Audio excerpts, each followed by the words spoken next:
तो स्वागत है दोस्तों आप लोगों का एमरोज मिल्की आईएएस एकेडमी में। हम लोगों ने साइंस को कंटिन्यू किया हुआ है और साइंस में हम लोग बॉटनी पढ़ रहे हैं। फिजिक्स और केमिस्ट्री को हम लोगों ने एंड कर लिया। लगभग 80 से ज़्यादा क्लासेस हैं फिजिक्स और केमिस्ट्री में। तो जिन लोगों ने फिजिक्स और केमिस्ट्री को नहीं ज्वाइन किया है वो ज्वाइन कर सकते हैं। अभी बायोलॉजी हम लोगों ने शुरू किया है और बायोलॉजी में हम लोग बॉटनी पढ़ रहे हैं और बॉटनी में हम लोग बैक्टीरिया पे डिस्कशन कर रहे हैं।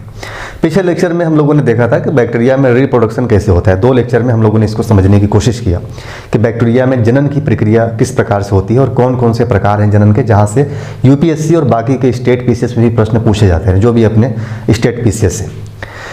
आज हम लोग बात करेंगे कि बैक्टीरिया के लाभ एवं हानि, यानी बैक्टीरिया, कई सारे बैक्टीरिया ऐसे हैं जो हमारे लिए, हमारे इन्वायरमेंट के लिए लाभदायक हैं, कई सारे ऐसे काम करते हैं जिससे हमें फ़ायदा होता है, और कई सारे ऐसे बैक्टीरिया हैं जो हमारे लिए और हमारे इन्वायरमेंट के लिए हानि पहुंचाते हैं, हानिकारक काम करते हैं, जैसे रोग फैलाते हैं और भी कई सारे काम करते हैं, भूमि की उर्वरा शक्ति को कम कर देते हैं।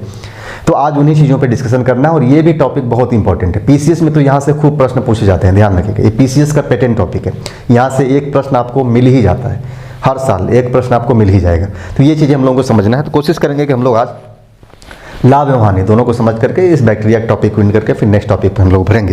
तो हेडिंग डाल लीजिए, बैक्टीरिया के लाभ एवं हानि, जीवाणु के लाभ एवं हानि, जीवाणु के लाभ एवं हानि, ताकि दोनों चीज़ों को हम लोग समझना है, लाभ एवं हानि। तो पहला हेडिंग डाल लीजिए लाभ। लाभ देखिए, पहला तो होता है कि जो जीवाणु है वो भूमि की उर्वरा शक्ति को बढ़ाता है। कई सारे जीवाणु हैं जो भूमि की उर्वरा शक्ति को कम भी करते हैं, लेकिन कई सारे जीवाणु हैं जो भूमि की उर्वरा शक्ति को बढ़ाते हैं। उर्वरा शक्ति कैसे बढ़ता है?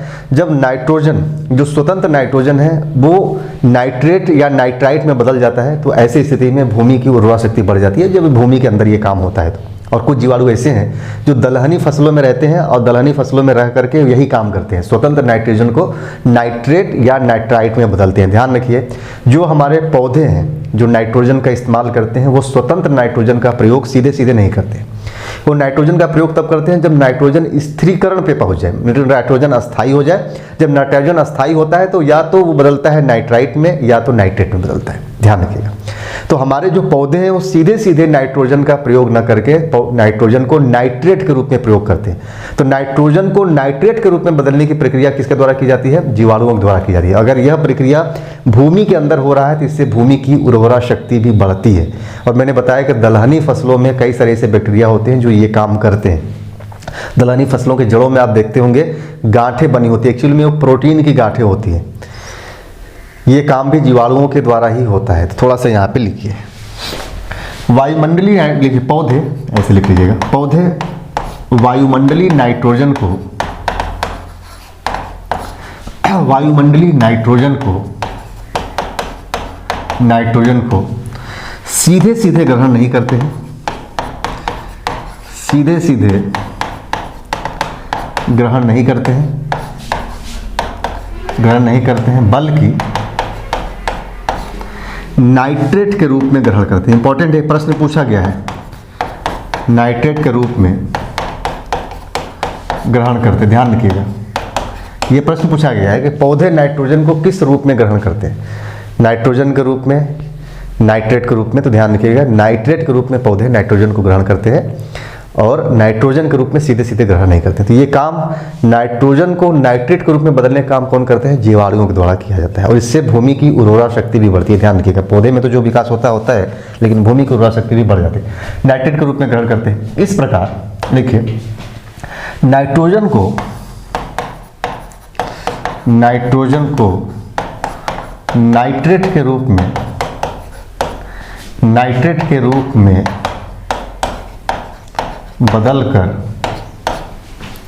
बदलने का कार्य, ऐसे लिखिए, नाइट्रोजन के रूप में बदलने का कार्य जीवाणुओं द्वारा ही संपन्न किया जाता है। इससे नाइट्रोजन का स्थिरीकरण हो जाता है। ध्यान रखिएगा, नाइट्रोजन का स्थिरीकरण हो जाता है, नाइट्रोजन अस्थायी हो जाता है, स्थिरीकरण हो जाता है। इस कार्य से भूमि की उर्वरा शक्ति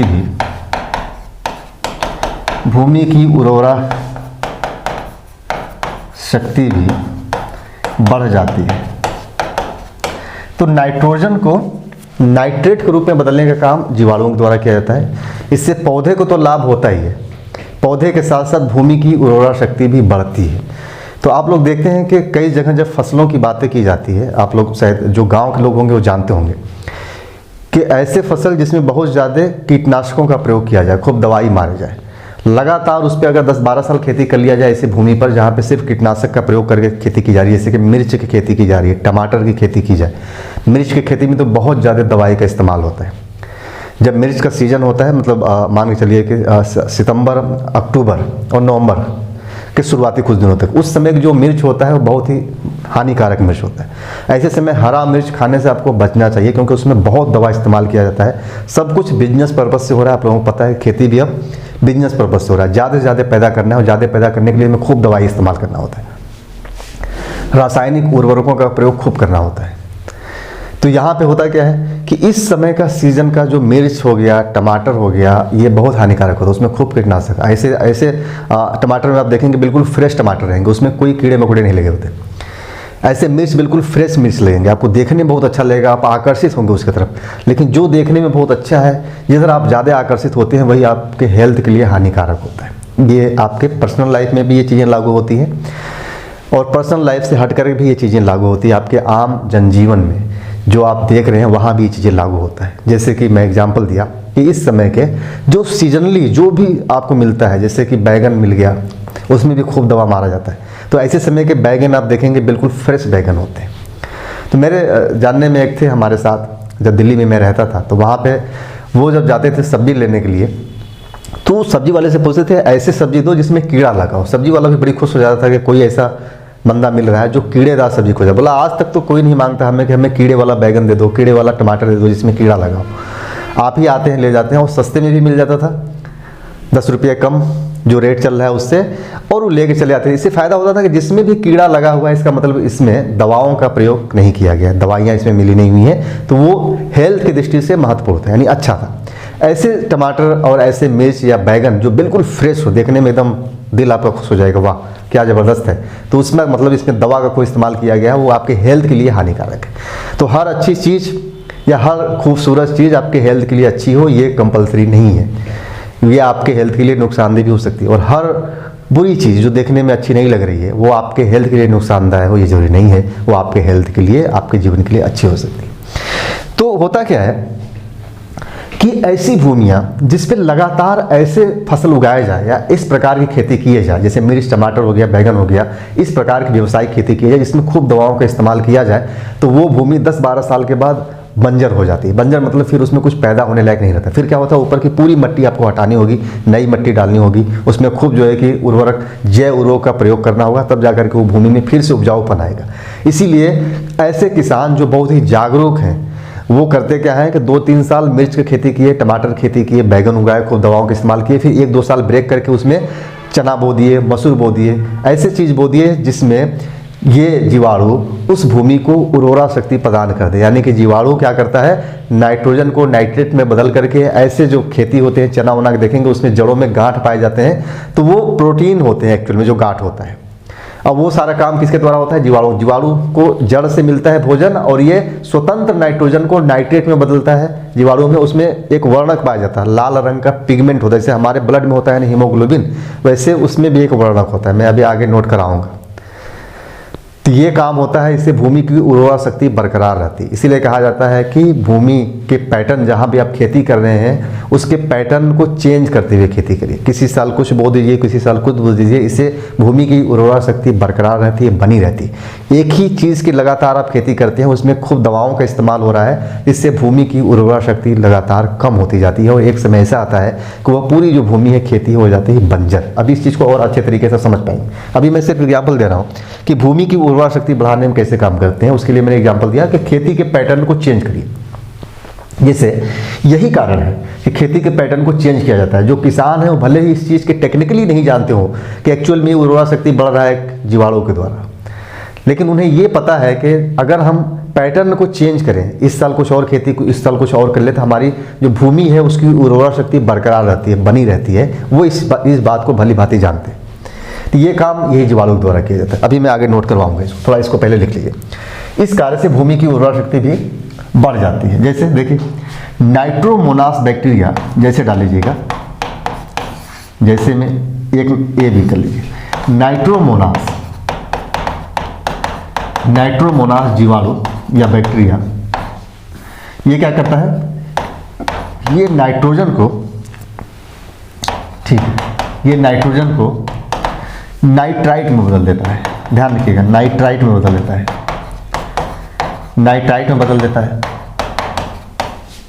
तथा अब ये देखिए नाइट्रोमोनास क्या करता है, नाइट्रोमोनास ये नाइट्रोजन को बदल दिया नाइट्राइट में,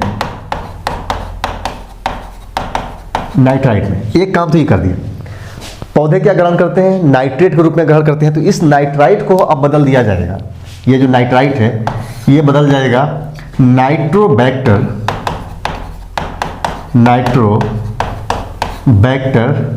बैक्टीरिया, बैक्टीरिया द्वारा ये बदला जाएगा किसमें, ये बदला जाएगा नाइट्रेट में, नाइट्रेट में बदलेगा। ये ध्यान रखिएगा। अब इसे लिखना हो तो लिख लीजिए, नाइट्राइट में बदल देता है। तथा नाइट्रोबैक्टर जीवाणु द्वारा नाइट्राइट को नाइट्रेट में बदल दिया जाता है, नाइट्राइट को नाइट्रेट में बदल दिया जाता है। याद रखिएगा ये नाम जो मैं लिखवा रहा हूं। एक तो क्या है, नाइट्राइट बन रहा है, नाइट्रोमोनास के द्वारा नाइट्रोजन को बना दिया जा रहा है नाइट्राइट। दूसरा नाइट्रोबैक्टर बैक्टीरिया के द्वारा नाइट्राइट को बदल दे रहा है, नाइट्राइट को बदल दे रहा है नाइट्रेट में। ये दो चीज़ें आपको बेसिकली ध्यान रखना है। अभी इसी के एग्जांपल और लिखिए। ए हो गया ना, इसमें बी लिखिए, लिखिए बी, राइजोबियम लेग्यूमिनोसोरम, लेग्यूमिनोसोरम या लेग्यूमिनोसोरम जीवाणु ये पाया जाता है चना और मटर के खेतों में, चना और मटर के जड़ों में। चना, राइजोबियम लेग्यूमिनोसोरम, ये नाम ये आपको याद रखना है। जितना भी जीवाणु मैं यहाँ पे नाम लिखवा रहा हूँ ये नाम आप रट लीजिएगा, जैसे भी याद होना चाहिए। मैं बार बार बोलता हूँ कि मैं नोट्स में जो कुछ भी लिखवाता हूँ, जितना भी लिखवाता हूँ, सब कुछ आपके दिमाग में होना चाहिए। हमारे नोट्स में कोई भी ऐसा चीज़ नहीं होता जिसे हम कहें कि ये इंपॉर्टेंट नहीं, फालतू है। एग्ज़ाम में पूछे गए हैं, नहीं पूछे गए हैं तो पूछे जाएंगे जो इंपॉर्टेंट है। इसीलिए मैं बोलता हूँ कि अगर सिर्फ नोट्स पे आप कमांड कर लेते हैं हमारे, तो आपका काम हो जाएगा, आपको किताबें पढ़ने की जरूरत नहीं। सिर्फ मेरा नोट्स तैयार कर लीजिए ईमानदारी के साथ। नोट्स जब तैयार हो जाए तो फिर प्रैक्टिस करिए खूब जम करके हमारे नोट्स को, फिर बाकी के क्वेश्चन पेपर को। क्वेश्चन पेपर में कुछ नया मिले बस नोट्स में वहीं पे लिख दीजिए, फिर आपकी जो भटकाव है वो दूर हो जाएगी। आप यहाँ वहाँ ये किताबें वो किताबें मार्केट में जाएंगे, 50 तरीके की किताबें आप देखेंगे, आप भटकेंगे। इन सब चीज़ों से आप दूर हो जाएंगे। सिर्फ नोट्स तैयार कर लीजिए, 100% आपका सिलेक्शन हो जाएगा। देखिए मैं क्या लिख रहा, राइजोबियम लेग्यूमिनोसोरम जीवाणु चना और मटर के पौधों के जड़ों में पाया जाता है, जड़ों में पाया जाता है। ध्यान रखिएगा ये प्रश्न पूछा भी गया है, मटर के जड़ों में कौन से जीवाणु पाया जाता है। तो ध्यान रखिएगा चना और मटर दोनों के जड़ों में यही पाया जाता है ये जीवाणु। और किस प्रकार का संबंध होता है, सहजीवी संबंध में जुड़े होते हैं इनके साथ। ही सहजीवी संबंध मैंने बताया था आप लोगों को कि सहजीवी संबंध क्या होता है। दोनों एक दूसरे को लाभ पहुंचाते हैं। जीवाणु चना और मटर के पौधों को लाभ पहुंचाते हैं, उन्हें प्रोटीन प्रदान करते हैं। और जीवाणु को लाभ होता है कि चना और मटर के जड़ों में रह करके इन्हें भोजन प्राप्त हो जाता है।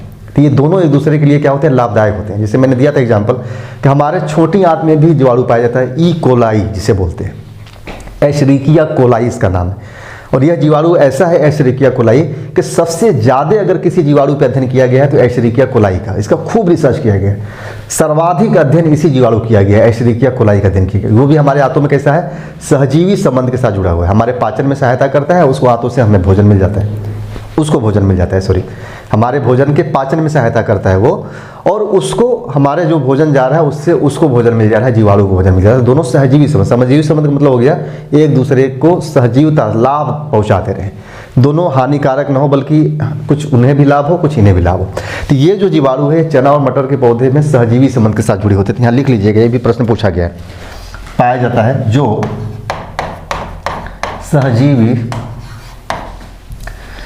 संबंध, सहजीवी संबंध का बोलते हैं सिम्बायोटिक रिलेशन, ब्रैकेट में लिख लीजिएगा सिम्बायोटिक, सहजीवी संबंध से जुड़ा होता है, ये जीवाणु जड़ों में प्रवेश करते हैं और इनके प्रभाव से, ध्यान रखिएगा बहुत इंपॉर्टेंट ये बता रहे हैं, इनके प्रभाव से जड़ों में गांठें बनती है, छोटी छोटी गांठें बनती हैं। गांठें इंग्लिश में क्या बोलते हैं? नोड्यूल्स, NODULS, गांठें बनती हैं।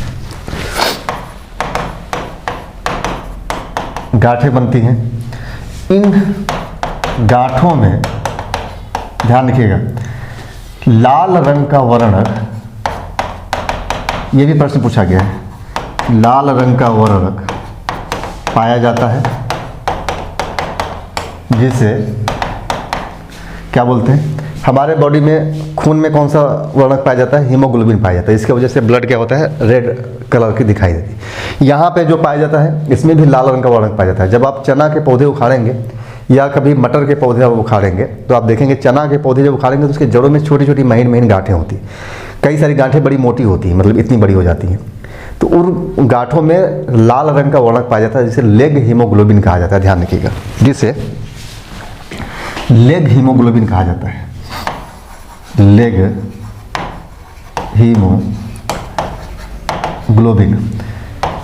हीमोग्लोबिन कहा जाता है, जो नाइट्रोजन स्थिरीकरण में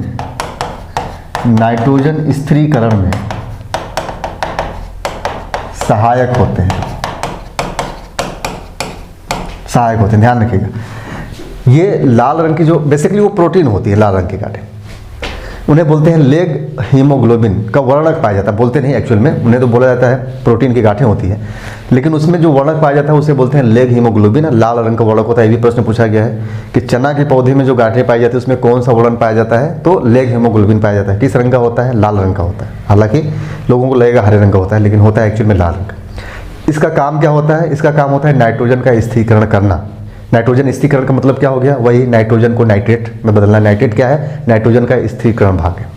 जब स्थिरीकरण होता है तो नाइट्राइट या नाइट्रेट में बदलता है नाइट्रोजन, तो नाइट्रोजन का स्थिरीकरण करता है। किसके द्वारा ये संभव हो पाता है? जीवाणुओं के द्वारा संभव होता है। कौन सा जीवाणु है? यही राइजोबियम लेग्यूमिनोसोरम, यही जीवाणु ये काम करता है। तो ये जो गांठें होती है बेसिकली बड़ी इंपॉर्टेंट गांठें होती है। इन गांठों का काम है उसको पोषण प्रदान करना। ध्यान रखिएगा, और इससे जो पौधे होते हैं उनको पोषण मिलता है, भूमि की उर्वरा शक्ति भी बढ़ती है, सहायक होती है। देखिए, एक तो हो गया ये गांठें। अच्छा, जब यहाँ पे कुछ चीज़ें समझते रहिए थोड़ा सा। ये जो लाल रंग का वर्णक है यही इंपॉर्टेंट है नाइट्रोजन के स्थिरीकरण करने में, वेरी इंपॉर्टेंट है। जिन गांठों में लाल रंग का वर्णक नहीं पाया जाएगा, फिर उस पौधे में नाइट्रोजन का स्थिरीकरण नहीं होगा, फिर ऐसे पौधे बहुत ही कमज़ोर नज़र आते हैं। चना के पौधे जो देखते हैं ना, चना पाला मार गया, ठंडी के समय में चना मार जाता है पाला तो चना सिकुड़ जाता है, तो आप देखेंगे उसमें गांठें नहीं बनेंगी, या गांठें बनेंगी तो उसमें यही लेग हीमोग्लोबिन नहीं पाया जाता है, जिससे चना के पौधे को पोषण नहीं मिल पाता, वो बिल्कुल मरा हुआ पौधा हो जाता है। तो लाल रंग का वर्णक कंपलसरी है पाया जाना, जिसमें पाया जाएगा ये लेग हीमोग्लोबिन, उसी पौधे में नाइट्रोजन का स्थिरीकरण होगा, यानी नाइट्रोजन नाइट्रेट में बदलेगा, जो पौधे को आसानी से, जो पौधा आसानी से ग्रहण कर सकता है। तो ध्यान रखिएगा, जिस गांठ में या जिन गांठों में लेग हीमोग्लोबिन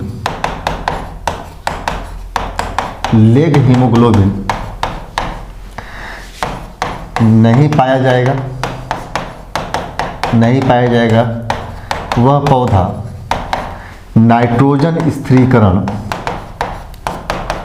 नाइट्रोजन स्थिरीकरण नहीं कर पाएगा।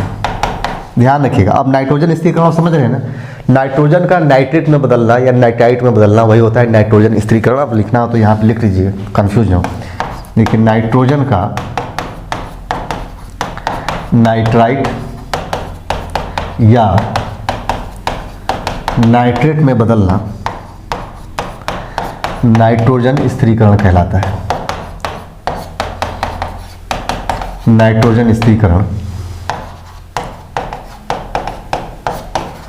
कहलाता है। क्लियर है यहाँ तक? एक तो एग्जाम्पल ये हो गया। तो यहाँ 3-4 प्रश्न यहाँ से बनेंगे, ये आपको ध्यान रखना है इस नोट्स में कि 3-4 प्रश्न यहाँ से बनेंगे। जीवाणु का नाम पूछेगा, जो वर्णक बन रहा है किस रंग का बन रहा है, लाल रंग का बन रहा है, किस पौधे में बन रहा है, ये ध्यान रखना है आप लोगों को। कहाँ बनता है? गांठों में बनता है। जिन गांठों में नहीं बनेगा वो नाइट्रोजन स्थिरीकरण करेगा, नहीं करेगा। नाइट्रोजन स्थिरीकरण क्या है? नाइट्रोजन का नाइट्राइट और नाइट्रेट में बदलना ही नाइट्रोजन स्थिरीकरण होता है। अब कुछ और भी पौधे हैं जिनके जड़ों में कुछ जीवाणु पाए जाते हैं जिनका काम यही है, वहाँ पे गांठें बनाना, यही नाइट्रोजन का स्थिरीकरण करना। वहाँ भी लाल पिगमेंट पाया जाता है, लाल वर्णक पाया जाता है, यानी लेग हीमोग्लोबिन वहाँ भी पाया जाता है। तो कुछ लिख लीजिए जीवाणु का नाम, कौन सा जीवाणु जो काम करता है। जैसे सोयाबीन के पौधे में, इसमें ए बी करके हम लोग लिख रहे हैं ना, बी लिखे हैं ना, सी लिखे हैं। जैसे सोयाबीन के पौधे में, सोयाबीन के पौधों के जड़ में राइजोबियम जेपोनिकम नामक जीवाणु पाया जाता है। राइजोबियम जेपोनिकम, ध्यान रखिएगा, इंपॉर्टेंट है ये सब जो लिखवा रहा हूँ, डी लिख लीजिए। इसी प्रकार मूंग और उड़द के पौधे में, मूंग उड़द समझ रहे हैं ना आप लोग, उड़द, मूंग एवं उड़द के पौधों के जड़ों में, पौधों के राइजोबियम फैसियोली कौन सा जीवाणु पाया जाता है? राइजोबियम फैसियोली, ध्यान रखिएगा, नामक जीवाणु पूरा लिख लीजिए, यहाँ भी लिख लीजिएगा। राइजोबियम जेपोनिकम नामक जीवाणु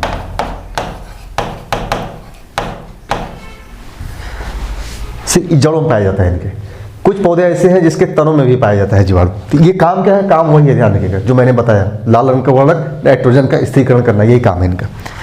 ABCD हो गया ना, ABCD E लिखिए। इसी प्रकार सस्बेनिया एक पौधा है, सस्बेनिया रोज ट्राट, अब इसके जड़ों में नहीं पाया जाता है, इसके तने में पाया जाता है। इंपॉर्टेंट है ये भी, ध्यान रखिएगा IAS के लिए। रोज ट्राट के तने में, तने के बाद किया जाए तो क्या मतलब हो गया? तना में भी गांठ बनेगा। फिर जैसे वहाँ पौधों में गांठ बन रहा है वैसे तने में गांठ बनेगा। गांठ इंपॉर्टेंट है, इसी गांठ में ही लाल रंग का वर्णक पाया जाता है, ध्यान रखिए, लेग हीमोग्लोबिन। तो यहाँ तना का मतलब ये मैं समझिए, एक पौधा का तना है तो वहाँ गांठ थोड़ी बनेगा, तो वहाँ भी गांठ बनेगा। तो पौधे के तने के गांठ में पूरा लिखिए, तने के गांठ में, कोई कंफ्यूजन ना रहे। गांठ में एरो राइजोबियम कौन सा जीवाणु पाया जाता है? गांठ में एरो राइजोबियम जीवाणु पाया जाता है। इसका भी काम क्या है? वही है, नाइट्रोजन का स्थिरीकरण। सब राइजोबियम कुल के जीवाणु हैं, देख रहे हैं ना, कुल एक ही है राइजोबियम, काम वही है, गांठ बनाना। गांठ क्यों इंपॉर्टेंट है? क्योंकि नाइट्रोजन का स्थिरीकरण करते हैं। पौधे नाइट्रोजन को कैसे लेते हैं? नाइट्रेट के रूप में लेते हैं। नाइट्रेट क्या है? नाइट्रोजन का, जब नाइट्रोजन नाइट्रेट में बदलता है तो वो स्थिरीकरण बोलते हैं, नाइट्रोजन का स्थिरीकरण। तो पौधे के लिए नाइट्रोजन नाइट्रेट के रूप में लेता है, तो इसलिए वजह से ये गांठ वही काम करता है, नाइट्रोजन को नाइट्रेट में बदल देता है। पौधे आसानी से ग्रहण कर लेते हैं, पौधे के लिए पोषण मिलता है उससे। तो ये काम हो गया ना, ABCD के सस्बेनिया रोज ट्राट के पौधे। एक दो और कुछ लिख लेना। अच्छा, ये तो तना हो गया ना, कुछ एग्जाम्पल और मैं दिखा देता हूँ जो IAS के लिए बड़ी इंपॉर्टेंट है, ये PCS में प्रश्न पूछा। तना हो गया। कुछ ऐसे पौधे हैं जिनके पत्तों में भी गांठ बनता है, आप जंगल वगल में जाएंगे तो आपको नजर आएगा। इसे लिख लीजिए, आर्डिसिया एक पौधा है, आर्डिसिया, आर्डिसिया के पत्तों के गांठ में, पत्तों के गांठ में माइक्रोबैक्टीरिया, गांठ में माइकोबैक्टीरिया ये पाया जाता है, ध्यान रखिएगा, माइकोबैक्टीरिया पाया जाता है। एक और एग्जाम्पल लिख लेते हैं, EFG हो गया ना, एक और एग्जाम्पल लिखिए। केजुराइना, ये भी एक पौधा है, केजुराइना और रूबस के जड़ों में, जो कि थोड़ा सा जीवाणु अलग है यहाँ पे, इस वजह से मैं लिखवा रहा हूँ, जड़ों में फ्रैंकिया जीवाणु पाया जाता है। फ्रैंकिया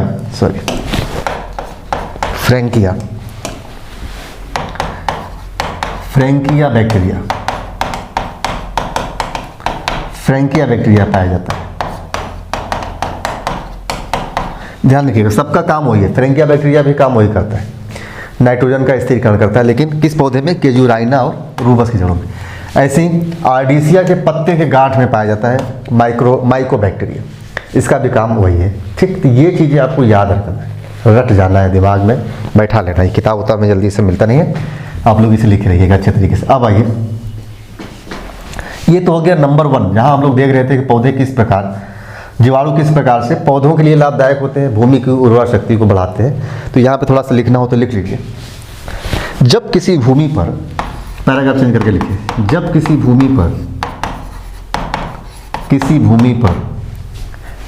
भूमि पर ऐसी खेती किया जाए, ऐसी फसल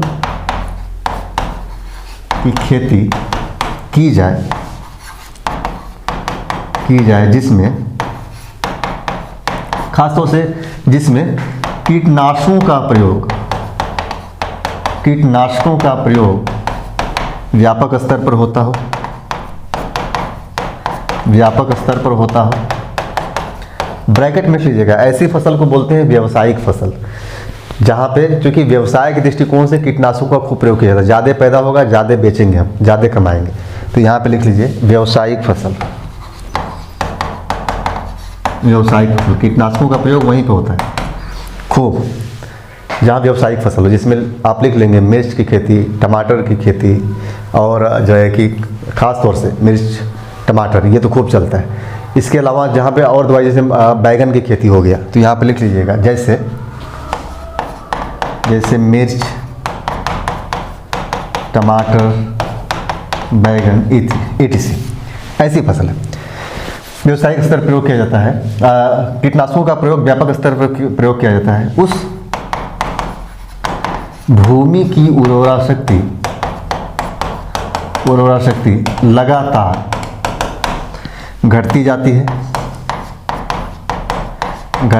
है और 10 से 15 वर्षों में वह भूमि बंजर हो जाती है,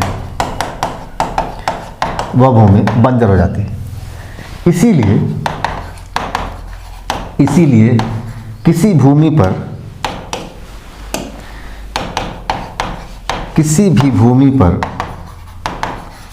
पर फसल पैटर्न बदलकर खेती करनी चाहिए। विशेष तौर से ऐसी खेती जिसमें राइजोबियम कुल के जीवाणु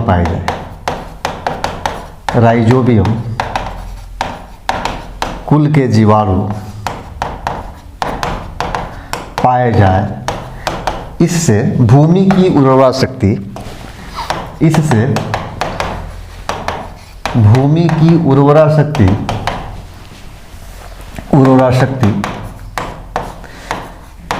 कम नहीं होगी तथा भूमि बंजर होने से बच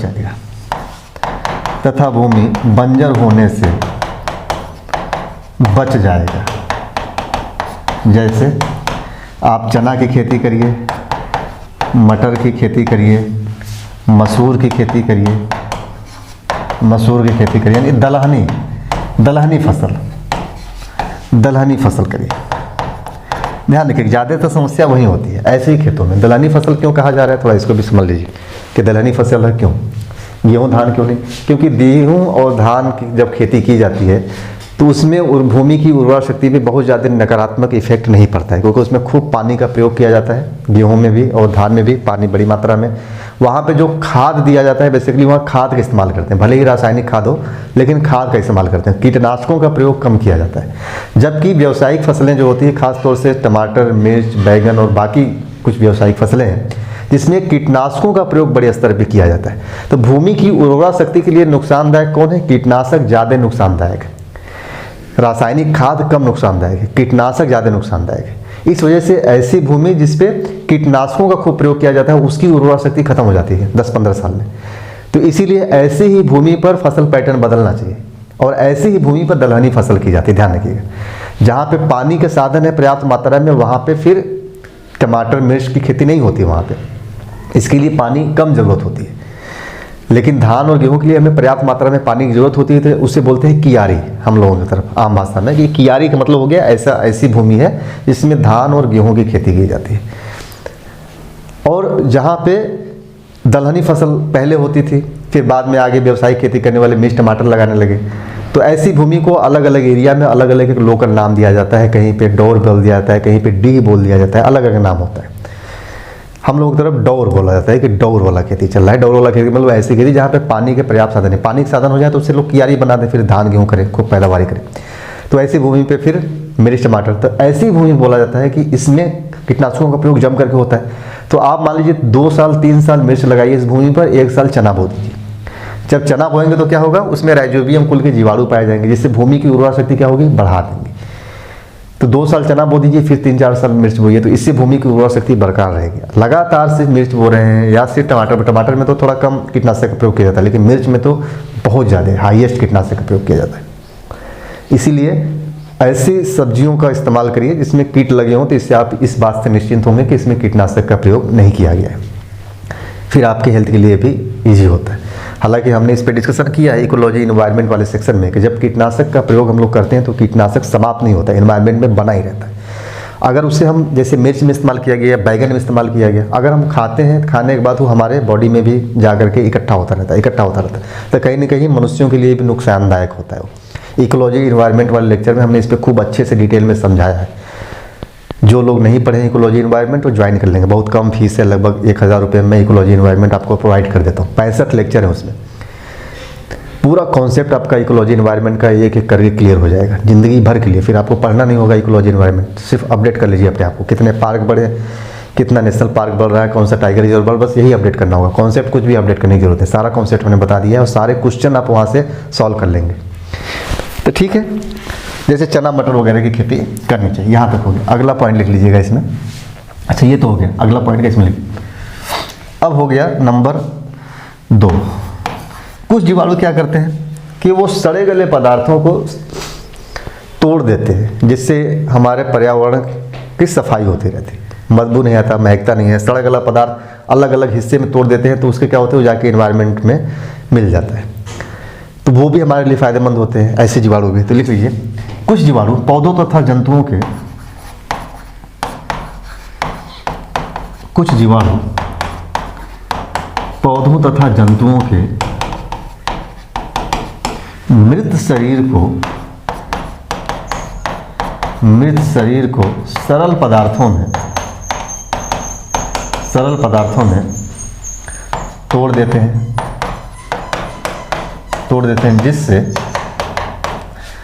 जिससे पर्यावरण स्वच्छ तथा भूमि की उर्वरा शक्ति भी बढ़ जाती है। भूमि की उर्वरा शक्ति भी बढ़ जाती है। अब जैसे जो जानवर है मर गया या पौधे सड़गल गए हैं किसी खेत में पड़े हुए, तो उसको तोड़ देगा सरल। जैसे कैसे तोड़ेगा, मान लीजिए अब जो जैसे मृत शरीर को तोड़ देता है, जैसे जीवाणु क्या करेंगे, जो सड़ा गला पौधा है या जानवर है उसे तोड़ेंगे तो पानी बन जाएगा, उसमें से कुछ पानी मुक्त हो जाएगा। फिर उसी प्रकार जो है कि कार्बन डाइऑक्साइड मुक्त कर देंगे, फिर नाइट्रेट के रूप में चेंज कर देंगे, फिर सल्फेट, इसी तरीके से अलग अलग चीज़ें टूट जाती है, सल्फेट आदि में तोड़ देते हैं।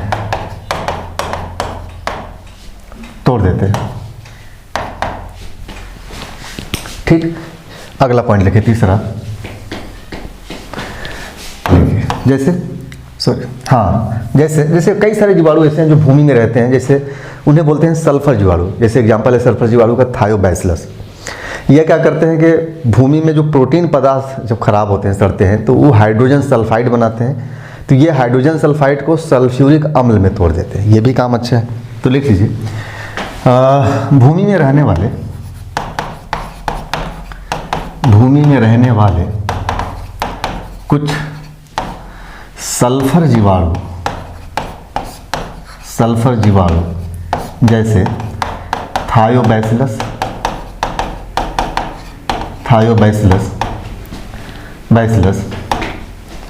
ये प्रोटीन पदार्थों के सड़ने से प्राप्त हाइड्रोजन सल्फाइड को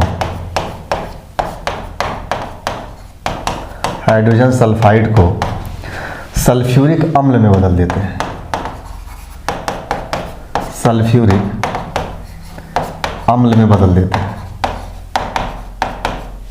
बदल देते हैं।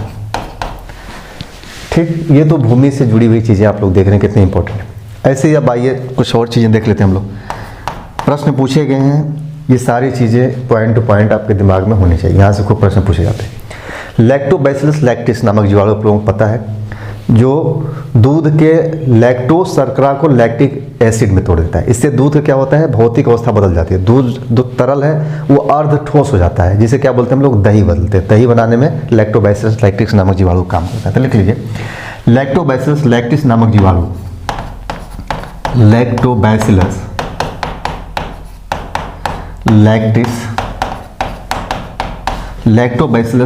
लैक्टिस नामक जीवाणु दूध में मिलने वाले, इंपॉर्टेंट है, दूध में मिलने वाले लैक्टोज शर्करा को लैक्टिक एसिड में बदल देता है। लैक्टिक एसिड में बदल देता है, जिसके कारण दूध का भौतिक अवस्था तरल से अर्ध ठोस हो जाता है।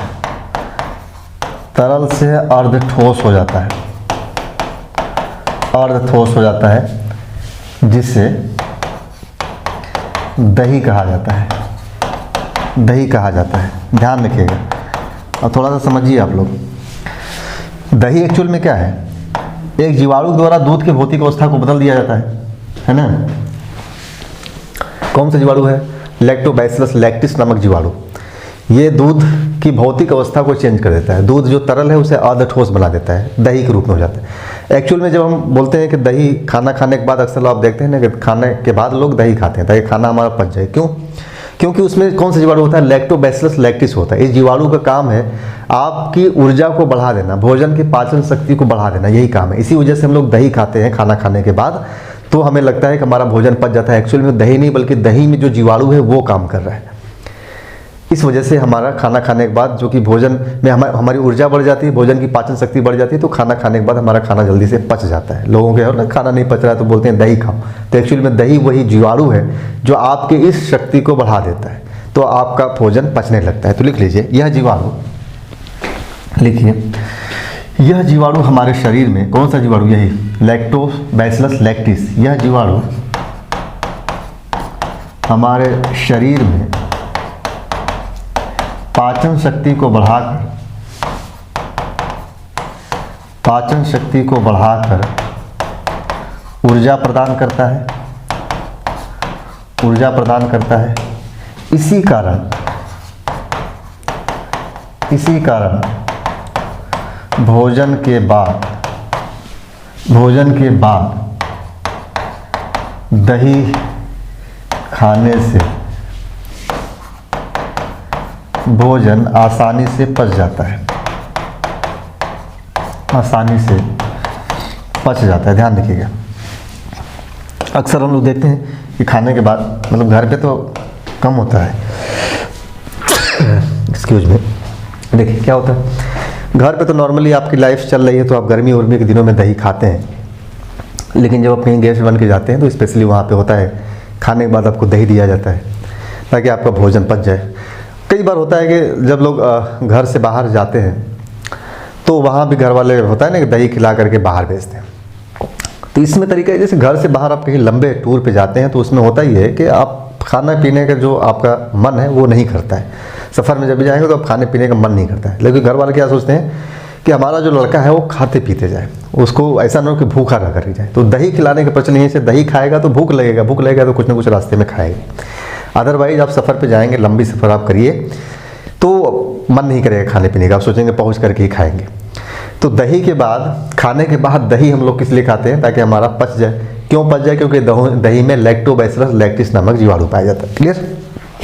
ठीक है, चौथा नंबर हो गया ना, पांचवा नंबर डालिए।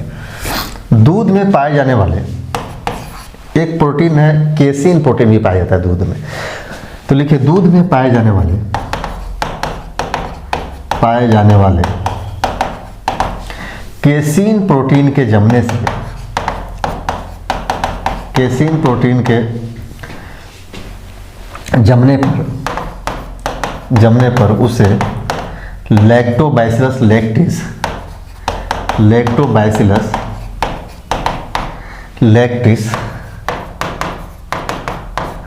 तथा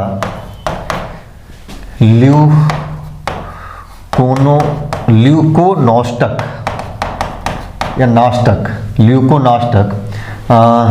सिट्रिओरम जीवाणु का नाम है, ध्यान रखिएगा, सिट्रिओरम कामा लगाइए, सिट्रिओरम।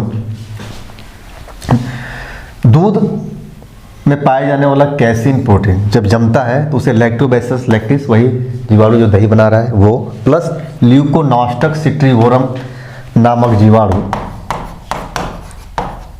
जीवाणु तथा अन्य सूक्ष्म जीव, ध्यान रखिएगा ये, अन्य सूक्ष्म जीव उसे कठोर बना देते हैं, जिसे पनीर कहा जाता है।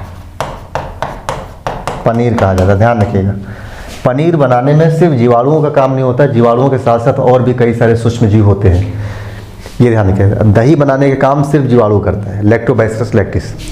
पनीर बनाने का काम सिर्फ जीवाणु नहीं करता, तो इसमें कुछ जीवाणु भी होते हैं जिसमें लैक्टोबैसिलस लैक्टिस भी होता है, लेकिन जीवाणुओं के साथ साथ और भी कई सूक्ष्म जीव होते हैं, उससे हमारा पनीर बनता है, ठोस हो जाता है। फिर पनीर आप लोगों को पता है छान करके उसको फिर कर दिया जाता है तो अलग स्थिति में आ जाता है, ठोस हो जाता है पूरी तरीके से। ठीक, अब आइए पांचवा हो गया ना, छठा नंबर। लिखते चले जाइए एक एक पॉइंट, नोट्स बनाते चलेंगे तो नोट्स आप रिपीट करते चलेंगे तो चीज़ें आपके दिमाग में भी बसती चली जाएगी। अभी बस यहाँ लिखते जाइए। एसिटोबैक्टर एसिटी, ये भी एक जीवाणु है, एसिटोबैक्टर एसिटी नामक जीवाणु, ये भी प्रश्न पूछा गया। जितना भी मैं लिखवा रहा हूँ यहाँ पे, ये सारी चीज़ें कभी न कभी पूछी ही गई हैं, बहुत इंपॉर्टेंट चीज़ है, कहीं न कहीं पूछा गया, किसी न किसी एग्जाम में पूछा ही गया है, ध्यान रखिएगा। तो इसे नेगलेक्ट नहीं करना, आपको ये रट जाना है पूरा तरीके से। एसिटोबैक्टर एसिटी, ये भी खूब पूछा गया, किसी न किसी रूप में पूछा गया, डायरेक्ट न पूछ करके किसी न किसी अन्य रूप में मिलाने के लिए पूछ दिया गया, सीधे प्रश्न आ गया, या कहीं न कहीं पूछा गया। एसिटोबैक्टर एसिटी, ये भी खूब पूछा गया। एसिटोबैक्टर एसिटी नामक जीवाणु गन्ने में मिलने वाली, गन्ना समझ रहे हैं ना,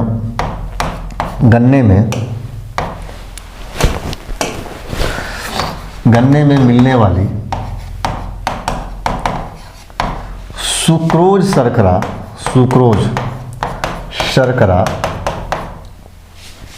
को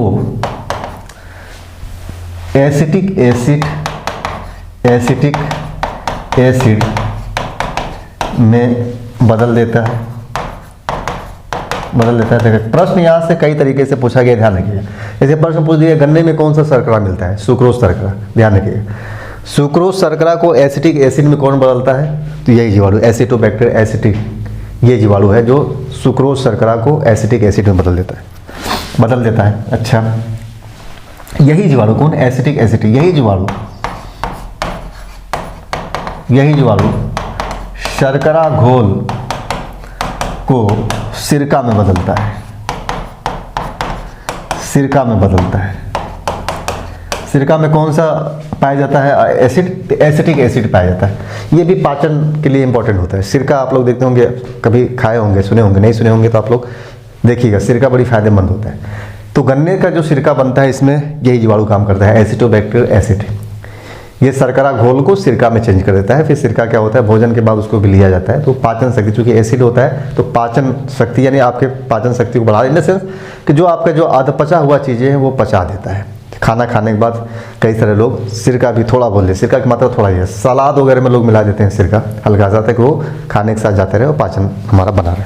ठीक, तो ये हो गया। अच्छा, अब आइए नंबर 6वां 7वां लिखिए। शर्करा के घोल से, अब ये शर्करा बहुत काम करता है, इससे शराब भी बनता है। शर्करा के घोल से ब्यूटाइल एल्कोहल, ब्यूटाइल एल्कोहल एवं एसीटोन का निर्माण, एसीटोन का निर्माण क्लास्ट्रीडियम, क्लास्ट्रीडियम जीवाणु का नाम है, aceto, clostridium aceto butyricum, clostridium aceto butyricum नामक जीवाणु द्वारा किया जाता है, किया जाता है।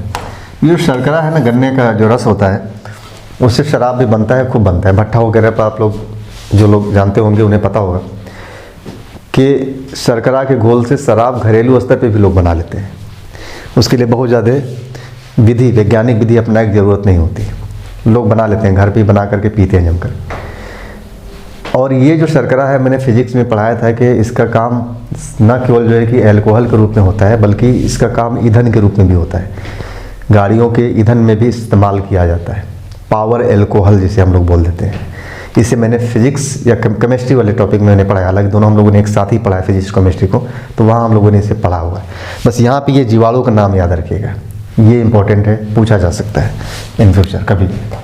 इसके अलावा एक प्रक्रिया होती है रेटिंग की प्रक्रिया। रेटिंग, आप जानते हैं रेटिंग किसे बोलते हैं, अभी मैं समझा रहा हूँ। रेटिंग लिख लीजिए। रेटिंग की प्रक्रिया में, रेटिंग की प्रक्रिया में कई प्रकार के जीवाणु भाग लेते हैं, जैसे clostridium, clostridium butyricum, butyricum clostridium, clostridium felsineum, felsineum clostridium, clostridium tectivorum, tectivorum आदि। अच्छा, रेटिंग किसे बोलते हैं ध्यान रखिएगा। हम जब हम रेटिंग की बात करते हैं तो रेटिंग का ऐसी प्रक्रिया, सन, जूट, पटसन, ये सब नाम आप लोग सुने होंगे। आपके घर में कोई होगा अगर पुराने लोग तो उनसे पूछेंगे सन, पहले सन की खेती की जाती थी। सन क्या होता था, पतला पतला पौधा होता है, जैसे रहर होता है ना, वैसे ही होता है सन। सन की खेती की जाती थी, रहर की तरह ही पौधे होते हैं सन के। अभी क्या होता है, जब सन बड़ा हो जाता है तो इसको लोग काट लेते हैं। काटने के बाद इसको पौधे को ले जा करके तालाब में पानी में गांठ बांध करके उसका गठरी बना करके तालाब के पानी में डाल देते हैं। गठरी मान लीजिए सन की पड़ी हुई ढेर सारी, जब ये तालाब के पानी में डाल दिया जाता है, उसको बांध करके बल्कि ज़मीन में उसको गाड़ दिया जाता है, मतलब ज़मीन के तह तक ऐसे लटका रहता है। अब ये कम से कम 20 दिन 25 दिन तालाब के पानी में ही रहता है। अब ये सन क्या होता है, तालाब के पानी में जब रहता है तो ये सन के जो ऊपर के चमड़ा है, जैसे रहर का जो ऊपर का चमड़ा है ना, वैसे सन के ऊपर का चमड़ा ये बिल्कुल रेसे की तरह अलग होना शुरू होता है। और इस अलग होने की प्रक्रिया को ही बोलते हैं हम लोग रेटिंग बोलते हैं। जो काम किसके द्वारा किया जाता है, जीवाणुओं के द्वारा किया जाता है। पानी में पड़ा रहता है, सड़ता है, गलता है, तो उसमें ये जीवाणु पैदा होते हैं और ये क्या काम करते हैं, सन के ऊपर का जो चमड़ा है उसको निकाल देते हैं किनारे, एकदम बिल्कुल आसानी से निकल जाता है, बिल्कुल मुलायम हो जाता है, वो टूटता नहीं है। जैसे रहर का आप निकालेंगे तो टूट जाएगा, ये टूटेगा नहीं। फिर इसी सन के रेशे से ही फिर बनता है क्या, धागा वगैरह बनता है। आप लोग पता है जो चारपाई बिना जाता है वो बनता है, धागे बनते हैं इसी सन के रेशम से बनाया जाता है। तो सन, पटसन वगैरह इन सब चीज़ों से रेशे बनाए जाते हैं, जिनका काम होता है चारपाई बिनने में और भी बहुत सारे कामों में होता है। तो उसी को बोलते हैं रेटिंग बोला जाता है। यहाँ पे लिख लीजिए, लिखिए थोड़ा सा, यहाँ पे लिखिए सन, जूट और पटसन, सन, जूट और पटसन के पौधों को गठरी बांधकर तालाब में 20 से 25 दिन के लिए 25 दिन के लिए रख दिया जाता है। इसी दौरान उपरोक्त जीवाणु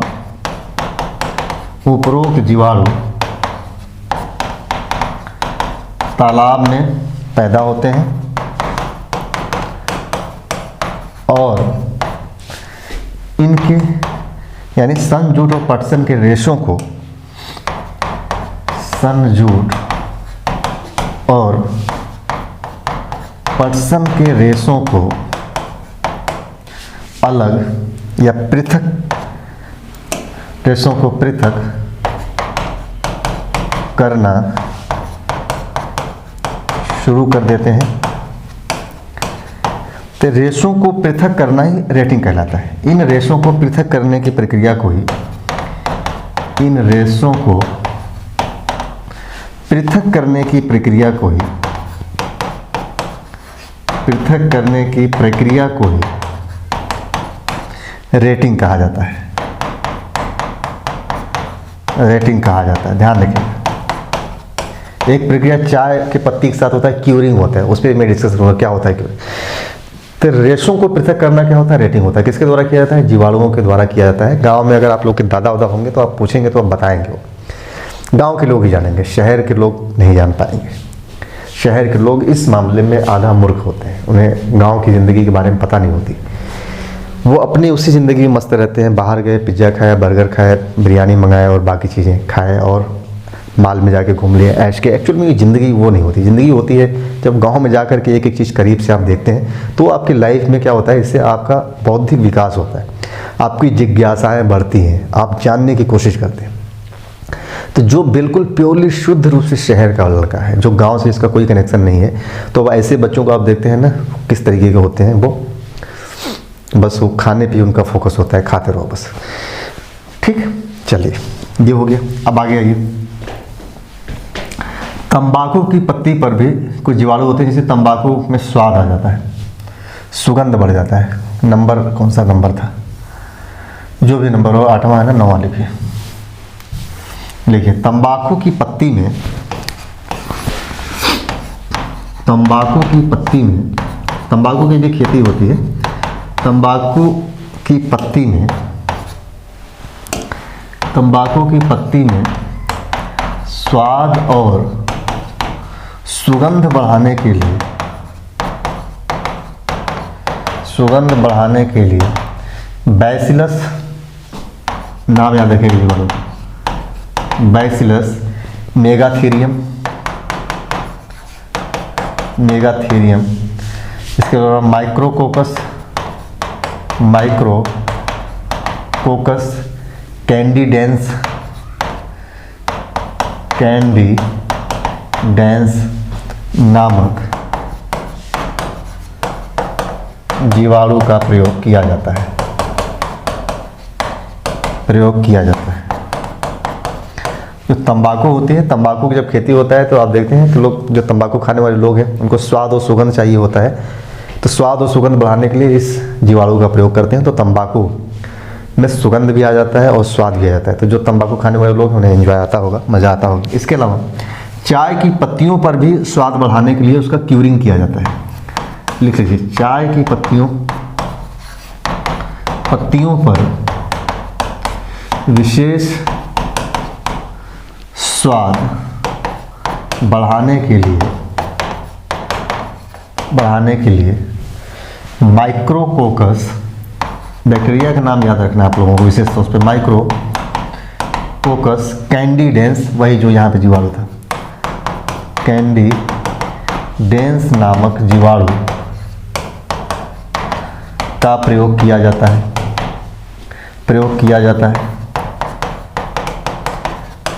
इस क्रिया को क्यूरिंग कहा जाता है, अच्छा, ये क्रिया कब होती है आप लोगों को क्या लगता है? जब पौधे लगे होते हैं तभी होता है? नहीं, जैसे तंबाकू तोड़ लिया जाता है, तोड़ने के बाद उस पर ये प्रक्रिया की जाती है, उस बैक्टीरिया के माध्यम से स्वाद और सुगंध बढ़ाया जाता है। ऐसी चाय की जो पत्तियां होती हैं, तो चाय की पत्ती आप जैसे पौधे, आप चाय के बागान देखते हैं, आपको लगता है कोई जा करके ऐसे तोड़ रहा है चाय, तो एक समय टूटता है, उसकी कई सारी प्रक्रिया होती है, 7-8 प्रोसेस होता है। पत्तियाँ तोड़ी जाती हैं, फिर धूप में रख के सुखाया जाता है, फिर उसको छाना जाता है, अलग किया जाता है, अच्छी पत्तियों को, ख़राब जो होते हैं उनको अलग किया जाता है ना। 7-8 प्रक्रिया होती है। जब सुखाया जाता है, सुखा करके फिर उसको जा करके प्रोसेस किया जाता है, तो उसी प्रोसेसिंग के दौरान इस बैक्टीरिया का प्रयोग कर दिया जाता है, जिससे चाय की पत्तियों में एक स्वाद आ जाए, विशेष स्वाद आ जाए। आप लोग देखते हैं कि अलग अलग कंपनियां की चाय है और अलग अलग स्वाद की वो जो है कि वो करती हैं, जो है कि प्रपोजल देती है कि हमारे पास विशेष स्वाद है चाय के लिए। अलग अलग ब्रांड है, आप लोग देखते हैं चाय की पत्ती पर अलग अलग ब्रांड का इस्तेमाल करेंगे, आपको अलग अलग स्वाद मिलेगा, कोई में अच्छा मिलेगा, कोई में खराब मिलेगा। तो चाय तो एक ही है, पौधा तो एक ही है, लेकिन अलग अलग पत्तियां जब आ रही हैं तो उसमें यही प्रक्रिया के द्वारा उसमें विशेष स्वाद पैदा कर दिया जाता है कि अलग प्रकार का स्वाद हो, जिससे आपको अच्छा लगे तो आप बार बार उसी पत्ती को खरीदेंगे। तो इस प्रक्रिया को जब इसमें इस बैक्टीरिया के माध्यम से विशेष स्वाद बढ़ाने की कोशिश किया जाता है तो क्यूरिंग बोलते हैं। क्यूरिंग में कई सारी प्रक्रिया आती हैं, एक्चुअल में क्यूरिंग का ही एक पार्ट है, क्यूरिंग के अंतर्गत ही ये चीज़ें की जाती है। क्यूरिंग में सुखाना भी आता है, उसको अलग करके छानना भी होता है, फिर प्रोसेस करना, जो अब बीच में जो प्रोसेसिंग प्रक्रिया होती है वो भी आता है। उसी प्रोसेसिंग प्रक्रिया में ये वाली प्रक्रिया भी शामिल होती है, जिसमें एक विशेष बैक्टीरिया का प्रयोग करके हम चाय की पत्तियों में अलग स्वाद पैदा करते हैं। तो वो सब प्रक्रियाएँ क्यूरिंग के तहत ही आ जाती है। क्यूरिंग कोई एक प्रक्रिया नहीं है कि सिर्फ बैक्टीरिया वाला, सारी प्रक्रियाओं को क्यूरिंग बोल दिया जाता है। ठीक, 8-9 प्रक्रिया होती है, इसमें उतना डालने की जरूरत भी नहीं है, बस इतना ध्यान रखिएगा ये चीज़ें। अब आइए, एक हमारे वैज्ञानिक है, भारतीय मूल के अमेरिकी वैज्ञानिक, जिनका नाम है डॉक्टर आनंद चक्रवर्ती। आप लोग अक्सर देखते होंगे कि समुद्र में जो जहाज़ें जाती हैं, कई बार क्या होता है, एक्सीडेंट होता है जहाज़ों में, तो जहाज़ में तेल बहुत ज़्यादा, ऑयल बहुत ज़्यादा होता है जहाज़ में। समुद्र के पानी पे जब ये ऑयल जाता है ना, तो वो कई प्रकार का नुकसान होता है। एक तो जो सूक्ष्म जो बैक्टीरिया वगैरह जीवाणु है वहाँ पे, सूक्ष्म जीव, उनके लिए तो नुकसान होता है कि भोजन नहीं मिल पाता है। ऊपर से वो पूरा समुद्री पानी को प्रदूषित कर देता है, फिर उस रास्ते से जहाज़ को गुजरना भी बड़ी मुश्किल हो जाता है। और जहाज़ में कोई छोटा मोटा 10-20 लीटर का तेल नहीं होता, बहुत ज़्यादा आयल होता है, क्योंकि लंबा सफ़र में चलते हैं ना, बहुत आयल होता है, उसमें कई टैंकर आयल होता है जहाज़ में। जब उतने टैंकर आयल समुद्र में फैलता है तो बड़े एरिया को प्रभावित करता है, जिसमें कई प्रकार के उसकी पारिस्थितिकी को प्रभावित कर देता है समुद्र में, ताकि वहाँ जो मछलियाँ वगैरह हैं जिस प्रकार से जीवित रह रही हैं, पानी फैलने की वजह से उन्हें वो पोषण नहीं मिल पाता। तो डॉक्टर आनंद चक्रवर्ती जो अमेरिका में रहते हैं, भारतीय मूल के, अमेरिकी नागरिक हैं, भारतीय मूल के, उन्होंने एक जीवाणु को खोज किया कि अगर उस जीवाणु को हम ऐसे जगह ले जा करके छोड़ देते हैं जहाँ पे समुद्र में तेल रिसाव को हो गया, तो उस तेल को तोड़ देगा, अलग अलग टुकड़ों में बांट देगा, जिससे कि तेल द्वारा जो फैला हुआ प्रदूषण है वो दूर हो जाएगा। समुद्री जल को, जो समुद्री जो जीव हैं उनको जो पोषण मिलना बंद हो गया था तेल की वजह से, वो पोषण मिलना शुरू हो जाएगा। यानी तेल का जो नकारात्मक प्रभाव पड़ेगा समुद्र के पानी में, उस प्रभाव को खत्म कर देगा। तो उसका नाम है डॉक्टर आनंद चक्रवर्ती, उनका नाम है, आप लिख लीजिए। भारतीय मूल के अमेरिकी नागरिक, भारतीय मूल के अमेरिकी नागरिक डॉक्टर आनंद चक्रवर्ती ने आनुवांशिक इंजीनियरिंग से, ऐसे लिख लीजिए, आनुवांशिक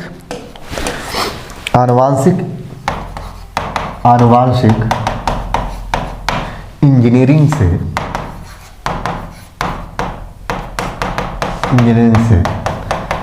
एक जीवाणु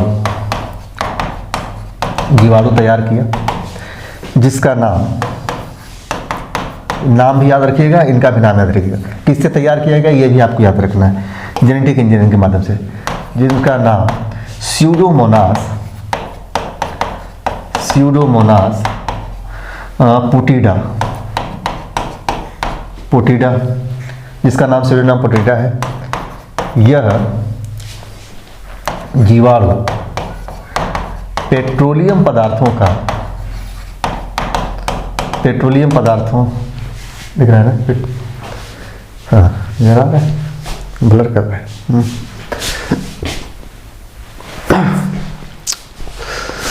ठीक है, चलिए। पेट्रोलियम पदार्थों का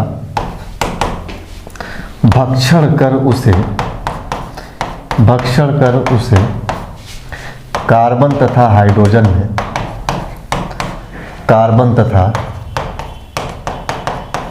हाइड्रोजन में तोड़ देता है, जिससे जल और वायु प्रदूषण नहीं होता। लिखिए, इस जीवाणु का प्रयोग समुद्र में तेल रिसाव के समय किया जाता है। लिखिए, जीवाणु के पेट्रोलियम पदार्थों के भक्षण के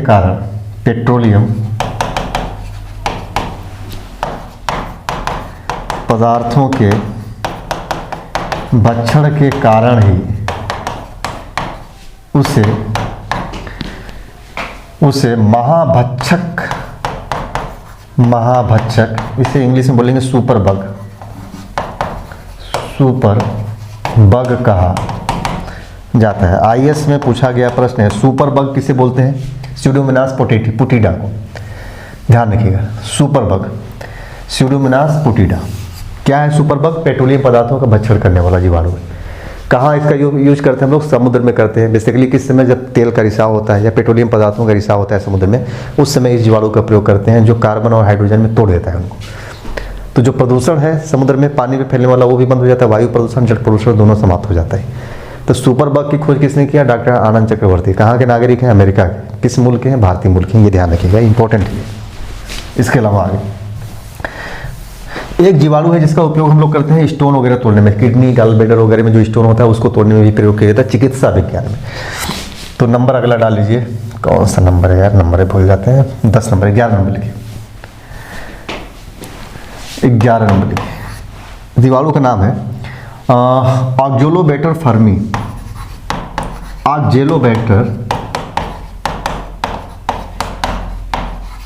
फर्मी नामक जीवाणु का प्रयोग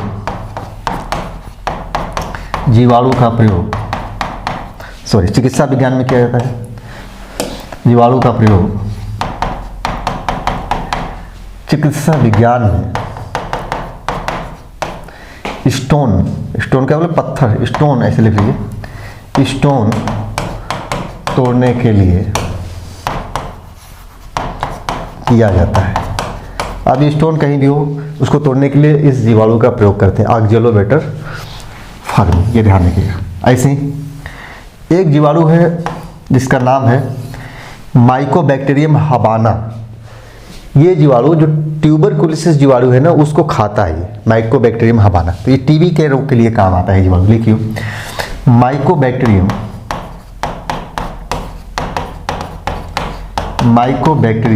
हबाना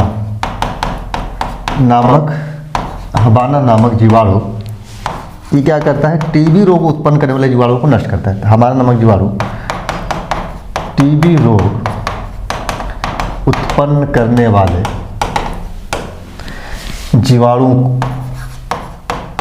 जीवाणुओं का भक्षण करता है।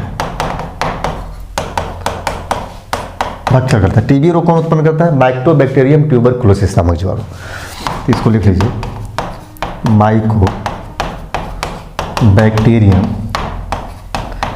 ट्यूबरकुलोसिस नामक जीवाणु से टीबी रोग होता है। तो ये क्या होता है? टीबी का रोग उपचारक वाला जीवाणु है। कौन सा? माइकोबैक्टीरियम हबाना नामक जीवाणु। ये किसका बचाव करेगा? माइकोबैक्टीरियम ट्यूबरकुलोसिस का। तो टीबी के उपचार में इस जीवाणु का प्रयोग किया जाता है। तो ये आप ध्यान रखिएगा। अब लिखिए, एक जीवाणु है एशेरिकिया इकोलाई, जिसे बोलते हैं इकोलाई। उसका पूरा नाम है एशेरिकिया कोलाई। ध्यान रखिएगा, यही ऐसा जीवाणु है जिसका सबसे ज़्यादा अध्ययन किया गया है। ये कहाँ रहता है? ये मानव आंत में रहता है। एस्चेरिचिया कोलाई नामक जीवाणु मानव के छोटी आंत में रहकर उसके पाचन में सहायता करता है। लिख लीजिएगा, गौरतलब है कि अभी तक सर्वाधिक अध्ययन इसी जीवाणु का किया गया है। आईएएस पूछ सकता है। ये सबसे ज़्यादा अध्ययन कौन से जीवाणु किया गया है? Escherichia E coli. इसे ई कोलाई भी बोलते हैं हम लोग, तो ये ध्यान रखिएगा। उसको लिखते हैं ई कोली, ऐसे लिखा जाता है, पढ़ा जाता है ई कोलाई। ठीक, इसी प्रकार एक जीवाणु है रूमोनिकोकस एल्बस। आप देखते हैं जो, देखिए 14 नंबर इसको बोलते हैं रूमिनोकोकस एल्बस। ऐसे जीवाणु जो जुगाली करते, ऐसे जानवर जो जुगाली करते हैं, जीवाणु नहीं, ये तो जीवाणु है, उनके आंत में पाया जाता है रूमोनिकोकस एल्बस नामक जीवाणु। वो जो सेलुलोज का पाचन करते हैं, जैसे भैंस, गाय, बकरी, आप देखते हैं ना, खाना अंदर ले लेते हैं, फिर वो बैठ करके जुगाली करते रहते हैं। तो वो ऐसे चीज़ खा ले, जैसे कि वो आप लोग देखते हैं कि इनको भैंस, गाय, बकरी वगैरह घास वगैरह दिया जाता है खाने के लिए, तो घास वगैरह वो पाचन कर हो जाता है उनके आंत में। क्यों? क्योंकि उनके आंत में पाया जाता है रूमोनिकोकस एल्बस नामक जीवाणु। मानव के आंत में ये जीवाणु नहीं पाया जाता, इस वजह से मानव ऐसी चीज़ों का पाचन नहीं कर सकता जिसमें सेलुलोज पाया जाता है। तो सेलुलोज का पाचन मानव नहीं कर पाता है। तो ये जुगाली करने वाले जानवर ये कर पाते हैं, क्योंकि उनके आंत में ही पाया जाता है रूमोनिकोकस एल्बस नामक जीवाणु। जुगाली करने वाले, जुगाली का मतलब होता है जो मुंह चलाते हैं जानवर, जैसे भैंस वगैरह देखते हैं आप, बैठे रहते हैं, मुंह चलाते हैं, ठीक है ना। गाय आप देखेंगे मुंह चलाते हैं, बकरियां भी बैठती हैं, खाना अंदर ले लेती हैं, फिर बाद में मुंह चला करके पचाती हैं, धीरे धीरे उसको एक एक करके निकाल के पचाती हैं। जुगाली करने वाले पशुओं में पाए जाते हैं। इसी कारण पशु सेल्यूलोज का पाचन कर पाते हैं, जबकि मानव नहीं कर पाता। एक दो पॉइंट और लिख लीजिए इसमें, जो जितना भी लाभ, आज लाभ वाला सेक्शन हम लोग कंप्लीट करेंगे, हानि वाला एक लेक्चर और जाएगा आप लोगों के लिए। कुछ जीवाणुओं में कार्बोनाइल नामक पदार्थ जो है कि युक्त निकलता है। लिख लीजिए, कुछ जीवाणु कार्बोनाइल, याद रखिएगा ये कार्बोनाइल नामक ऑक्सीजन युक्त रसायन बनाते हैं। ये जो कार्बोनाइल नामक ऑक्सीजन युक्त रसायन है, ये ओजोन बनने में महत्वपूर्ण भूमिका निभाता है। इसी कारण ओजोन बनने में बनाते हैं, जो ओजोन निर्माण के लिए उत्तरदायी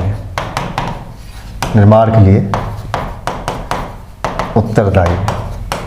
अब एक चीज़ और देख लीजिए, जैसे गंगा नदी की अगर हम लोग बात करें, गंगा नदी का पानी शुद्ध क्यों रहता है? आप लोगों को पता है, गंगा एक पवित्र नदी मानी जाती है। उसके पानी को लोग बोलते हैं लंबे समय तक रखे रहेंगे तो भी खराब नहीं होता। एक्चुअल में उसका कारण जो पौराणिक मान्यताएं हैं वो तो है, लेकिन उसका रीजन एक्चुअल में क्या है कि उसमें पाया जाता है बैक्टीरियोफेज नामक जो है कि वायरस पाया जाता है, इससे शुद्ध होता है। लेकिन उसमें एक जीवाणु भी होता है जो बाकी जीवाणुओं का जो है कि भक्षण कर देता है। ऐसे जीवाणु जो गंदगी फैलाते हैं उसका वो भक्षण कर लेता है। तो बैक्टीरियोफेज भी यही काम करता है।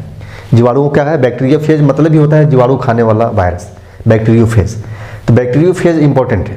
लेकिन एक जीवाणु भी ऐसा पाया जाता है जो बाकी अन्य जीवाणु, ऐसे जीवाणु जो गंदगी फैलाते हैं उनका भक्षण कर लेता है। तो ऐसे जीवाणु उस पानी में नहीं पाए जाते हैं जो पानी को गंदा करे, जिसमें महक पैदा करते हैं। इसी वजह से गंगा का पानी क्या होता है? शुद्ध होता है। तो उसमें एक कारण तो बैक्टीरियोफेज वायरस है, लेकिन एक जीवाणु भी है। दोनों चीज़ें यहाँ पे लिख लीजिए ताकि दिमाग में चीज़ें आपके बना लिखिए। गंगा नदी का जल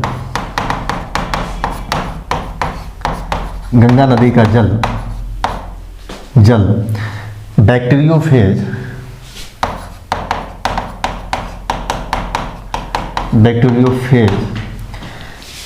नामक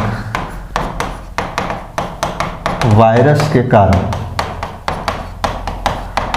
शुद्ध रहता है, परंतु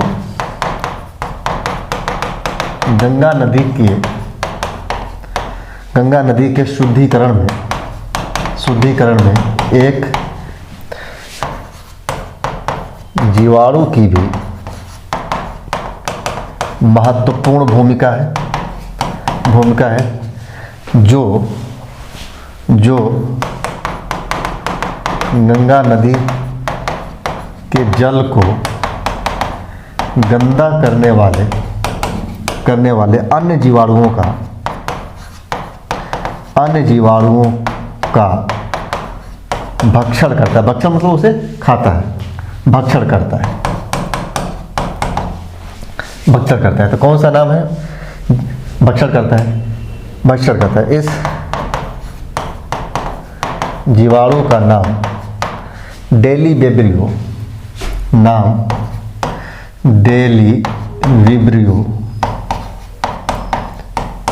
बैक्टीरियोबोरस